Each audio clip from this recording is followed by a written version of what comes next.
Bir yıl aslında komitenin Türkiye'ye uzun yıllar sonrasında yeniden tanımış olduğu bir yıllık bir süreydi. Fakat Türkiye bu bir yıl tamamlanmasına rağmen herhangi bir adım atmadı. Adım atmamakla birlikte bu konuda aslında mevcut düzenlemelerin devam edeceğinin sinyalini vermiş oldu. Örneğin yılın başlarıydı. Adalet Bakanlığı tarafından yapılan bir açıklama vardı. Yani ağırlaştırılmış müebbet hapis cezası ile ilgili herhangi bir düzenleme şu an söz konusu değil diye açıklama yapmıştı. Fakat bu açıklamanın dışında Türkiye izleme sürecine, yani komitenin önünde olan izleme sürecine bir de eylem planı sundu. O eylem planında da öncekilerden çok farklı bir açıklama veya bir plan söz konusu değildi. Bu son eylem planı, evet, Haziran sonuydu. Komiteye sunmuş, göndermiş olduğu eylem planında yeniden ağırlaşmış müebbet hapis cezalarının aslında istisnai olduğunu ve mevcut haliyle korunacağını beyan etmiş oldu. Bundan kaynaklı aslında komitenin ara kararlarına denk ne bir açıklama yapıldı, ne bir plan ortaya konuldu, ne de buna yönelik bir çözüm veya bir düzenleme getirildi. Herhangi bir çalışma yapılmadı bu bir yıl boyunca. İstisna olarak göstermenin bir amacı var elbette. Hani bu konuda ağırlaşmış müebbet hapis cezalarının şartı tahliye imkanı olduğunu açıklıyor eylem planı içerisinde. Fakat bunların adli mahkumlarla ilgili olduğu açık. Yani daha çok siyasi, politik suçlarla ilgili ağırlaşmış müebbet hapis cezalarının ömür boyu sürdüğünü ifade etmiş oluyor. Kısaca ifade etmiş oluyor ama bunun bir istisna olmadığı gerçeği ortada. İstisna olması için yani bir veya birden fazla sınırlı kişiye uygulanması gerekiyor. Ancak düzenlemede, ki zaten o istisna hali de o zaman tartışılır. Fakat burada bir yasal düzenleme var. İnfaz yasasında ve ceza kanununda ve terörle mücadele yasası içerisindeki düzenlemeler herkese uygulanabilir bir pozisyonda. Yani genel bir kural var, genel bir infaz düzenlemesi var. Dolayısıyla bu bir istisna değil. Onu belirtmek lazım. Kaldı ki Birleşmiş Milletler'in işkenceye karşı komitenin, yani KET oturumları esnasında komiteye vermiş olduğu açıklamalarda bir sayı da ortaya çıkmış oldu. Yani Türkiye orada yetkilileri bir açıklama yapmıştı. Ağırlaşmış müebbetle ilgili, umut hakkı ile ilgili çokça kaygılar ve sorular yöneltilmişti. Ve biz de orada buna şahit olmuştuk. Hükümlülerin veya hapishanede bulunanların bir oranı söz konusuydu. %1 ve 1,24'üne tekabül ettiğini açıklamışlardı. Bu da binlerce kişiye tekabül ediyor zaten. Ama sadece içeride işte 4000 ve üzerinde tahmin edilen ağırlaşmış müebbet hapis cezasının yanında bahsettiğimiz düzenlemeler zaten bugün, yarın, her zaman herkese uygulanabilir bir pozisyonda duruyor. O yüzden istisnai bir durum söz konusu değil, genel bir düzenlemedir bu Türkiye'de. Devlet de, daha doğrusu Bakanlar Komitesi de buna dair veriler de talep etti yıllarca Türkiye'den. 2021'den bu yana 3-4 yıldır bu konuda da talepleri yerine gelmiş değil. Yani komiteye de bu konuda açık bir istatistik veri ortaya koymuyor. Bu da zaten o istisna açıklamalarıyla ters bir tutum, davranış olduğunu gösteriyor. AİHM zaten kararını 2014 yılında açıkladı ve ömür boyu hapis cezasının, yani infaz biçimi olarak ortaya konulan komitenin söylediği şey şu: AİHM'in 2014 yılında verdiği kararın gereklerinin yerine getirilmesini çağrısında bulunuyor. 2021 yılında da 2024 yılında da yapmış olduğu açıklamalarda Türkiye'nin halen bu düzenlemeleri kaldırmadığı, mevcut pozisyonun devam ettiğini belirtiyor. Fakat anayasal bir sorumluluk olarak Avrupa İnsan Hakları Sözleşmesi'ne bağlı bir üye devlet olarak sorumluluğunu yerine getirilmesi gerektiğini ifade ediyor. Bunun için de yol gösteriyor. Bahsettiğimiz 3 yasa kapsamı içerisinde yer alan maddelerin kaldırılmasını, bunun yerine umut hakkının tesis edilmesini, umut hakkının yeni bir düzenlemeyle evrensel ilkelere uyumlu bir şekilde, ahim kararlarına uygun çerçevede bir düzenlemenin getirilmesini, hatta bunun için yani başka devletlerin çözüm modellerinden ilham alabileceğini ifade ediyor. Fakat dediğimiz gibi geldiğimiz bu son haftaya kadar da Türkiye bu konuda bir düzenleme ve adım atmış değil. Komite buna karşı da bir tedbir açıklaması yaptı geçen yıl. Eğer bu yıl içerisinde de pozitif herhangi bir adım atılmaz ise sekreteriyaya bir ara karar tasarısı hazırlama talimatı vereceğini açıklamıştı geçen yıl. Bugün bu kararın gereğinin yerine gelmesi gerektiğini düşünüyoruz. Çünkü yani bu karara uygun, yani bu kararın çıkmaması için Türkiye pozitif herhangi bir adım atmadı veya bir işaret ortaya koymadı. Geleceğe dair bir plan da ifade etmediği için biz komiteden bu kararın çıkmasını bekliyoruz. Geçen yıl almış olduğu bu uyarı niteliğindeki açıklama, evet, yani umut hakkının izleme süreci içerisinde gelinen yeni bir aşamaydı.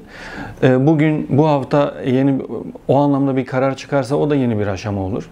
Fakat bu hani izleme süreci zaten Türkiye'nin, yani üye devletin karara uygun adım atması açısından çeşitli prosedürlerle idari, politik, bürokratik veya işte yapısal çeşitli mekanizmalar işletme hakkı ve yetkisiyle donatılmış komite.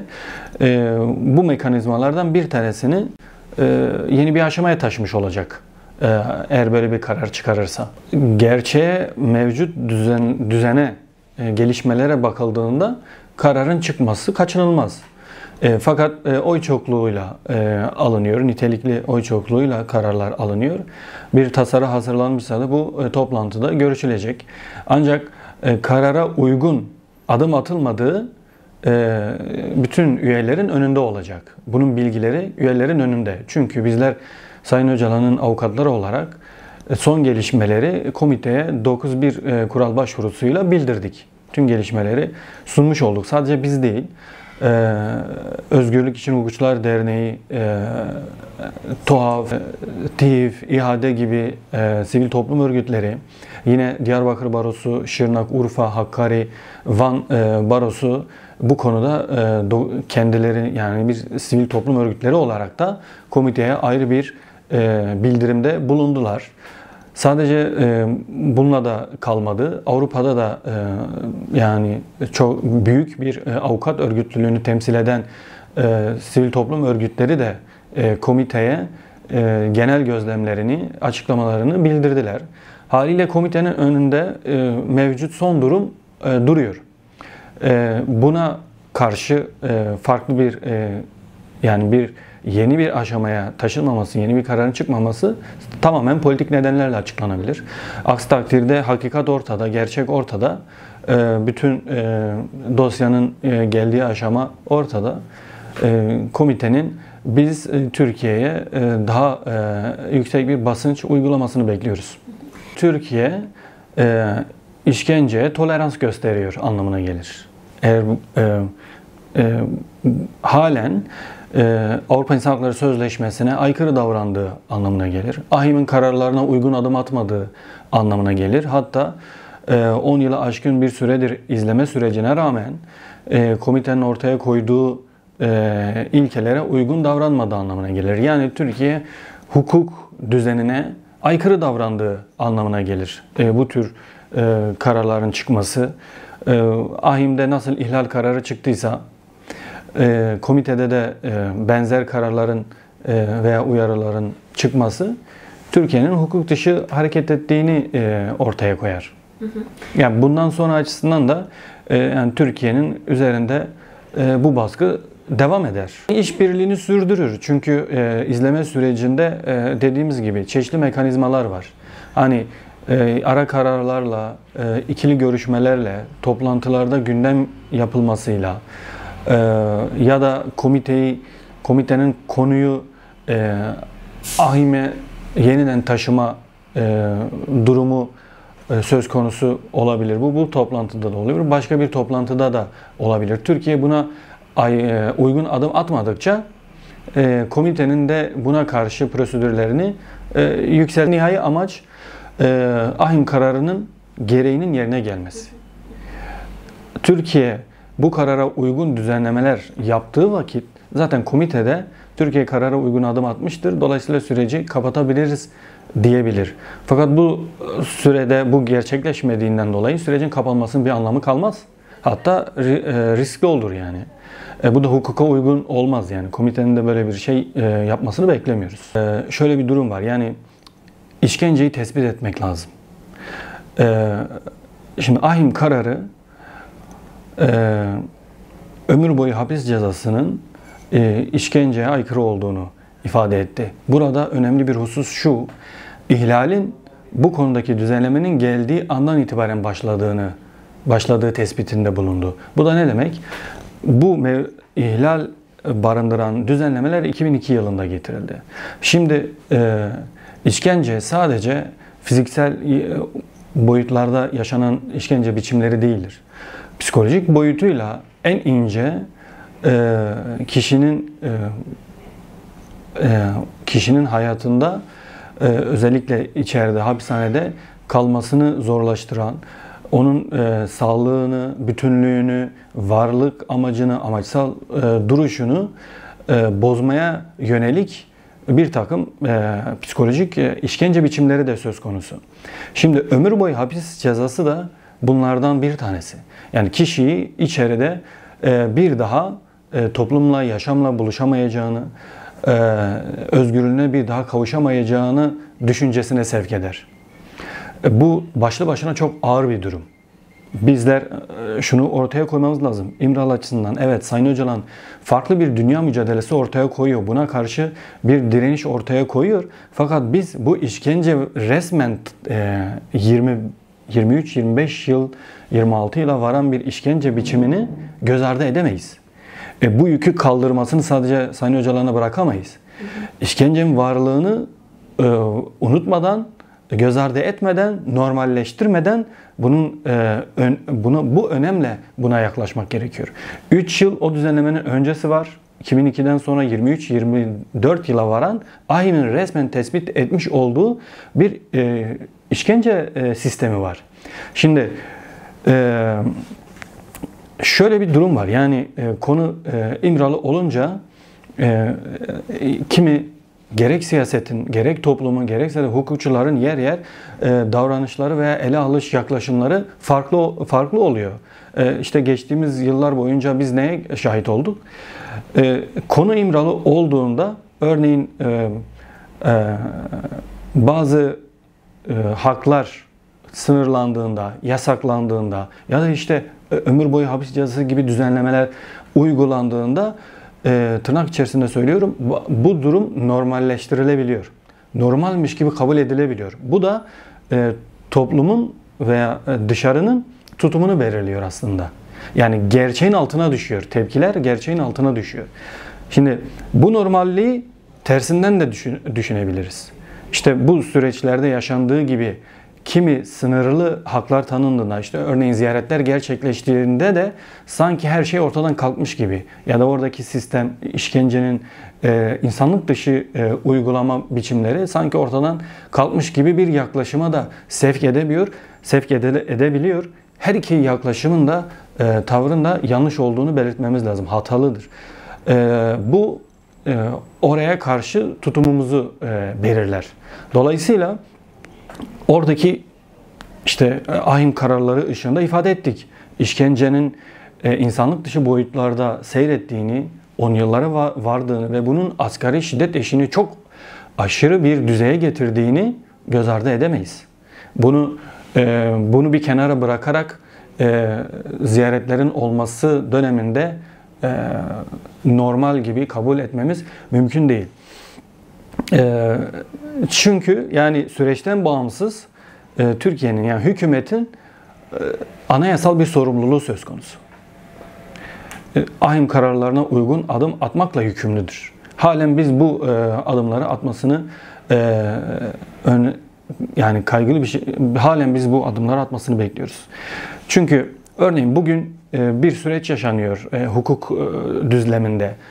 CHP'ye karşı birçok operasyon yapılıyor.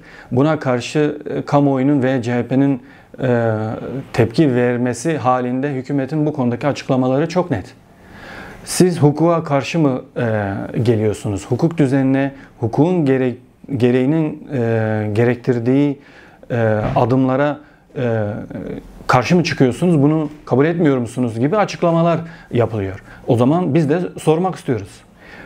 Madem hukuka uygun adımlar atıldığı ifade ediliyor, madem hukuka göre hareket edildiği açıklanıyor, o zaman 11 yıldır ahim kararı neden yerine getirilmedi? Neden işkencenin çeşitli biçimlerde yer aldığı teorik yasanın içerisinde yer alan maddeler neden çıkarılmadı? Neden umut hakkı yeni bir düzenleme ile evrensel ilkeler ölçüsünde mevzuatımıza konulmadı? Bu tutarsızlık olduğu vakit elbette yapılan bütün adımların da siyasi olarak görülmesi çok normal. Sayın Hoca'nın avukatları olarak bizler aslında yasanın, hukukun el verdiği çerçevesinde her daim görüşebilmemiz lazım. Mevcut hükümlülük statüsünden kaynaklı bile olsa bizler yasanın el verdiği ölçü hafta içi istediğimiz zamanda her daim kendisiyle görüşme hakkımız var. Evet, henüz bir resmi bir avukat görüşü sağlanmış değil. Aile görüşmeleri, heyet görüşmeleri söz konusuydu. Ancak biz ara verilmeden avukat görüşmelerinde gerçekleştirilmesini beklediğimizi, yasanın gereğinin yerine getirilmesini beklediğimizi ifade etmek isteriz. Diğer boyutuyla o sorduğunuz soruya gelecek olursak, yani evet, bir süreç yaşanıyor. Bir an umut hakkıyla bu süreci birleştirdiğimizi düşünelim. Aslında hükümetin de istediği yaklaşımlardan bir tanesi bu. Yani anayasal sorumluluk yerine getirilmeden bu süreçlerle iç içe bir ele alınmasını beklediğini düşünüyorum. Belki önümüzdeki zaman içerisinde daha da geriye gidebilir. Çünkü bu geriden bir yaklaşım. Anayasal sorumluluk ve hukukun gereği zaten tartışılmaz bir şekilde yerine getirilmesi gerekiyor ama bugün gelmediğini düşünüyoruz. Bir an bu süreçle bir iç içe olduğunu düşündüğümüzde dahi umut hakkının derhal pratiğe geçmesi ve özgürlükle sonuçlanması gerekiyor. Çünkü bu süre içerisinde Sayın Öcalan bir çağrı yaptı 27 Şubat'ta ve o çağrının gerekleri yerine getirildi. PKK'nın feshedilmesi ve bunun akabinde yaşanan gelişmeler bugüne kadar bu meseleden dolayı verilen siyasi kararlar, siyasi mahkumiyetlerin de ortadan kalkması gerekiyor. Çünkü nedenleri ortadan kalkmış oluyor. Bunun herhangi bir gerekçesi ortadan kalkmıyor. Bunun dayanağı da var. Dayanağı olarak Birleşmiş Milletler şartının ortak 3. maddesi bu meseleleri ele alıyor zaten. Çatışma durumunun sonlanması, ortadan kalkması ve buna dair işte resmi olarak söz konusu PKK'nın feshedilmiş olması bütün siyasi mahpusların, başta Sayın Abdullah Öcalan'ın serbest kalmasını gerektiriyor. Bu kaçınılmaz bir şey. Sayın Öcalan'ın özgürlüğü artık kaçınılmaz. Fakat diğer boyutlarda ele aldığımızda, yani örneğin umut hakkı bir yasal düzenleme olarak sistemimize girdiğinde bir değerlendirmeyi ifade ediyor umut hakkı. Yani bir özgürlük ihtimali olarak karşımızda duruyor. Şimdi bu değerlendirilme aslında anayasal sorumluluk anlamında 25. yıl içerisinde yapılması gerekiyordu. Yani 1-2 yıldır zaten geciken bir durum söz konusu hukuk anlamında. Bu değerlendirme esnasında neyle karşı karşıya kaldığımızı net bir şekilde ifade etmemiz lazım. Hakikati, bütün siyasal gelişmeleri, toplumsal gelişmeleri açıklamamız lazım. Burada Sayın Öcalan'ın neler yaptığı, neler ortaya koyduğu, nasıl bir mücadele inşa ettiğini ortaya koyarak bir karara gitmesi lazım. Eğer o değerlendirme yapılacaksa bunlarsız olmaz. Nedir bu? İşte 40 yıllık çatışmayı sonlandıran bir lider var karşımızda. Bu birçok anlama geliyor. Yaşamı savundu, akan kanı durdurdu, geleceği halkların ortak geleceği olarak örmeye çalıştı. Toplumun artık iktidarların veya sistemlerin belirlediği politikalar çerçevesinde değil, özgürlük temelinde, demokrasi temelinde eşit bir gelecek tahayyülüyle geleceği umut etmesini sağlayan bir mücadele ortaya koyuyor. Yani geçmişten günümüze gelen çatışmaları durdurmakla yetinmiyor, geleceği de demokrasi temelinde örebileceğine dair düşünceler, projeler ve tutumlar, düşünceler ortaya koyuyor. Şimdi böyle bir insanı içeride tutmanın artık hiçbir gerekçesi kalmamış durumdadır. Dolayısıyla bu süreçle birlikte de düşündüğümüzde de doğrudan özgürlüğüne kavuşması gerektiğini, bunun kaçınılmaz olduğunu belirtmek istiyoruz. MHP lideri Devlet Bahçeli geçen yıl bir açıklama yaptı. Açıklamanın üzerinden neredeyse bir yıl geçmek üzere. Ancak halen bu açıklamanın gereği yerine getirilmiş değil. Yani bunun işaretleri, yani hukukta ve siyasetteki işaretlerini bile biz şeffaf bir şekilde yapmış olduğumuz gözlemler sonucunda ifade edebiliriz ki göremiyoruz. Bu tür açıklamalar veya bu tür çağrılar işte kimi dönemleri açar, kimi dönemleri kapatır. Bu nitelikte açıklamalardır. Fakat bu açıklamalar, örneğin işte MHP liderinin yapmış olduğu açıklama bir taahhüt içeriyor. Bu taahhüt de umut hakkının sonuna kadar faydalanması yönünde bir açıklama. Eğer buna uygun adımlar atılmazsa o zaman açıklamaların, bu tür çıkışların tutarlılığı olmaz. Haliyle toplumsal inandırıcılığı da toplumsal karşılığında inandırıcılık da kalmaz, güvenilirlik de kalmaz. Siyasetin alt üst olmasına yol açar. Çünkü herhangi bir karşılığı olmazsa bir öngörüde de bulunamaz herhangi bir kesim. Ne siyaset ne de toplum. Fakat biz halen anayasal olarak hükümetin Avrupa İnsan Hakları Sözleşmesi'ne bağlı olarak yine ahim kararı doğrultusunda Avrupa İşkenceyi Önleme Sözleşmesi bağlamında, Birleşmiş Milletler'in ortak 3. maddesi bağlamında ve anayasa bağlamında ve bu siyasi taahhütler bağlamında derhal Sayın Öcalan'ın özgürlüğünün sağlanması gerektiğini belirtiyoruz. Bu sürecin güvencesi, hukuki güvencesi Sayın Öcalan'ın özgürlüğüne kavuşmasıdır. Aksi takdirde sürecin ileri aşamalara taşınmasının zor olacağını görmek elbette mümkün. Çünkü bu döneme bu açıklamalarla girildi. İşte bahsettik MHP liderinin açıklamasıyla. Ardından Sayın Öcalan'ın yapmış olduğu 27 Şubat çağrısı var. Fakat bunlarla yetinemeyeceğini, özgür ve eşit koşullarda yaşaması açısından, çatışmalardan uzak, savaşlardan uzak, işte Orta Doğu'da yaşananlar ortada.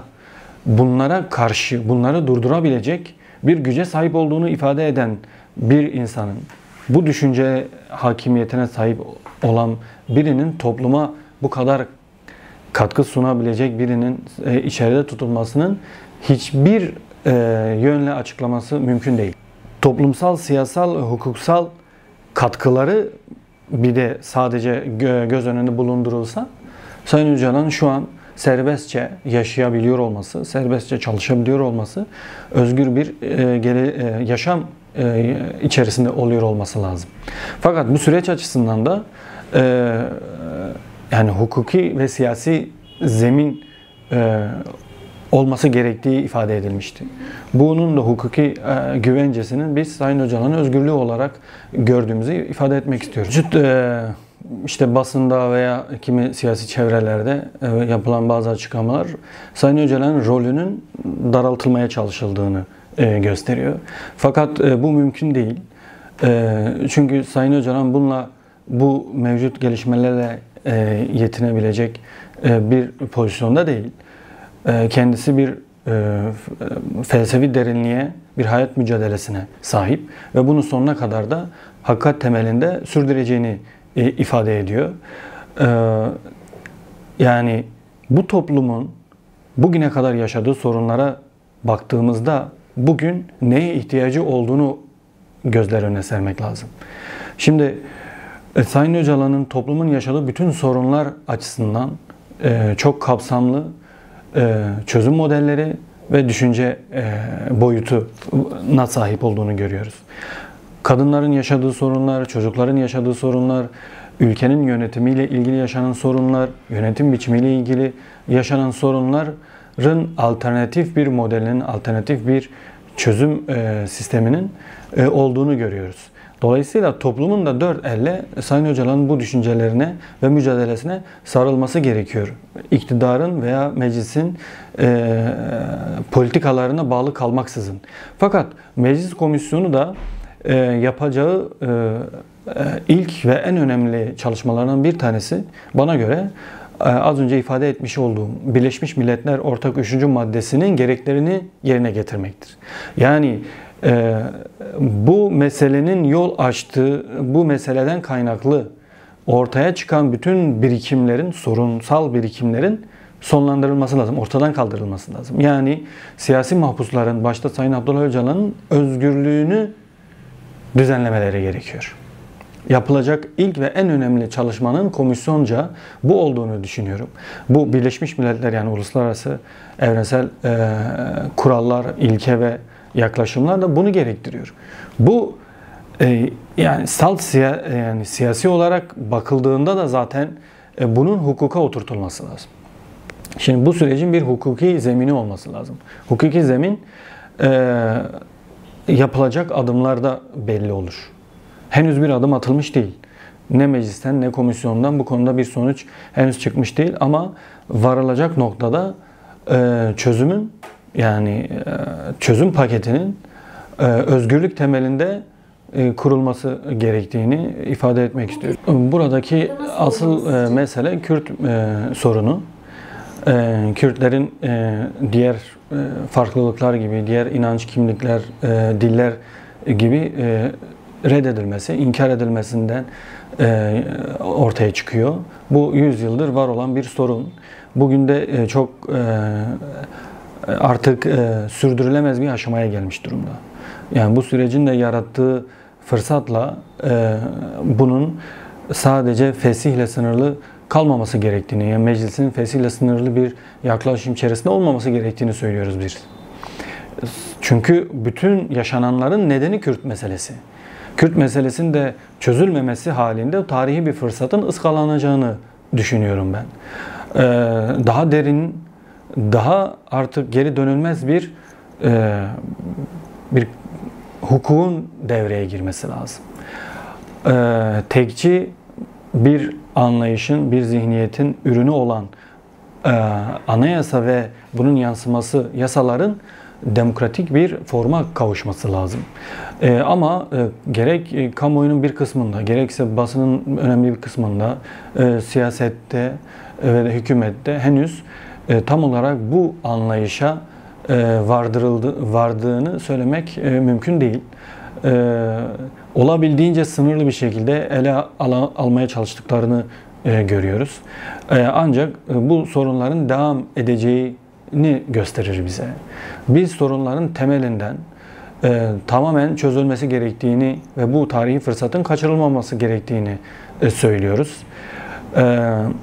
Dilin bu konudaki belirleyici olduğunu şu an işte anlıyoruz.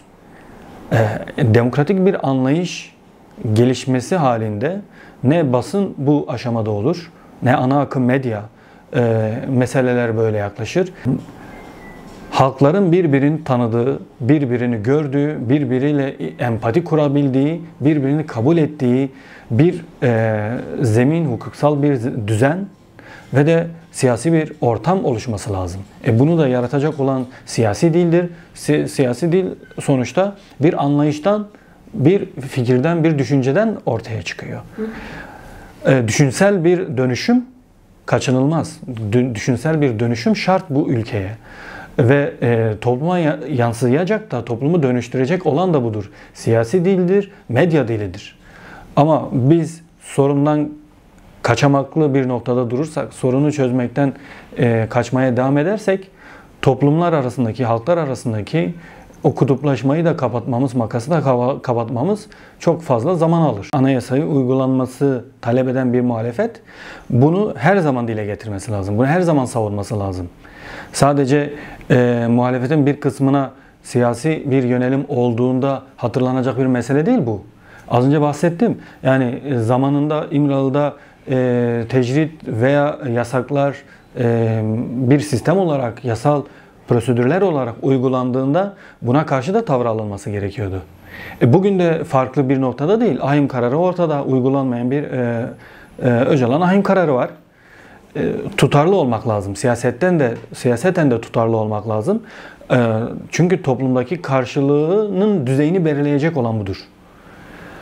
Siyasi bir tutarlılık o pozisyonun güçlenmesini sağlar. Ancak sadece bazı kararları öne sürüp bunlar uygulanmadan biz bir adım atmayız yaklaşımı biraz kaçamaklı bir yaklaşım. Çünkü ahim kararları arasında bir ayrım yapılamaz. Ayrım gözetilemez. Anayasa ortada. Bunu meclis boyutuyla da ifade etmek lazım. Mecliste yer alan bir CHP ana muhalefet partisi zaten yasa yapıcı olarak, yasa kurucu olarak bir sorumluluğa sahip. Çünkü bu ahim kararının temelinde yasal değişiklikleri gerekli kılıyor. Yapısal bir sorun tespit ediyor ve yasal düzenlemelerin olması gerektiğini açıklıyor. Dolayısıyla sadece hükümete kalan bir mesele değil. Evet, sorumlu hükümet. Hükümet bunun gereklerini yerine getirilmesi lazım. Ama ahim kararlarının gereklerinin yerine getirilmesi için mecliste yer alan CHP ve diğer partilerin de yasa yapmaktan kaynaklı sorumlulukları var. Bu yasaların düzenlenmesi için çaba, söylem ve politika içerisinde olmak lazım. Ancak ben bugüne kadar bu ahim kararlar, umut hakkına dair ahim kararlarının sağlanması yönünde bir açıklamaya, böyle kapsamlı bir açıklamaya denk gelmedim. Sayın Öcalan'ın özgürlüğü Kürtlerin hukuk kapısından gireceğinin de en önemli işareti olacaktır. Haliyle Kürtlerin hukuken varlığı bu coğrafyaya, bu topraklara çok önemli tarihi gelişmelere yol açacağını peşinden görmek çok mümkün. Sayın Öcalan mevcut hapishane koşullarında dahi neler başardığını gördüğümüz vakit özgür koşullarda bunun çok daha fazlasını başarabileceğini, bu potansiyeli, bu güce sahip olduğunu görmemiz açısından önemli. Yani bu meseleden kaynaklı Türkiye'nin ekonomisi, yaşadığı krizler, siyasi krizler ortada. Yaşanan hükümet, iktidar ve muhalefet krizleri, Türkiye'deki yaşanan siyasi çalkantılar, Türkiye'nin ekonomik derin, sorunsal derinliği ve bunun topluma yansıması, toplumdaki kutuplaşma, toplumdaki o ayrışma, o zihniyet ayrışması, o red anlayışlarının, zihniyetlerinin hakim hale gelmesi tamamen bu sorundan kaynaklıdır. Hakikati düz bir şekilde ifade etmek, ortaya koymak lazım. Dolayısıyla bu sorunun çözülmesi ihtimalinde Türkiye'nin de bu prangalarından kurtulması anlamına gelecek. Hem bölgede hem de küresel düzeyde söz sahibi olacağı, güçlü bir ülke olacağını gerçek anlamda olduğunu görebiliriz. Çünkü bu 10 yıl içerisinde dahi biz şunu gördük. Türkiye nasıl tecritle ülkeyi yönettiyse dünyada da tecrit edilir bir pozisyona geldi. Yani sözü, duruşu elbette Türkiye'ni de tecritten kurtaracak yol Sayın Öcalan'ın özgürlüğü ve Kürtlerin hukukunun tanınmasından geçiyor.